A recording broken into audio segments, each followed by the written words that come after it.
KKP kecewa, pagar laut di Tangerang dibongkar TNI AL seusai diperintah Prabowo.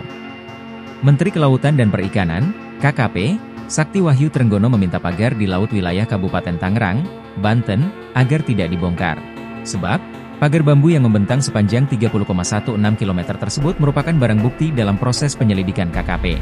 Kemarin saya mendengar ada pembongkaran oleh Angkatan Laut, ya saya nggak tahu, harusnya itu barang bukti, kata dia Minggu, 19 Januari 2025, mengutip Banjarmasin.co.id. Ia mengatakan, sedianya pembongkaran tersebut baru dilakukan setelah dalang dibalik pemasangan pagar laut tersebut sudah diketahui.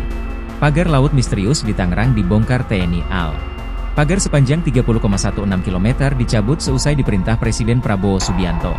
Pembongkaran pagar laut itu dilakukan oleh TNI AL bersama nelayan setempat pada Sabtu 18 Januari kemarin. Sebanyak 600 prajurit TNI AL dikerahkan untuk membongkar pagar laut tersebut. Pihak TNI AL menargetkan bisa membongkar pagar laut sepanjang 2 km per hari. Pembongkaran itu bertujuan untuk membuka akses jalur bagi nelayan yang sebelumnya sempat terganggu. Sehingga dengan pembongkaran tersebut, nelayan diharapkan bisa kembali beraktivitas mencari tangkapan.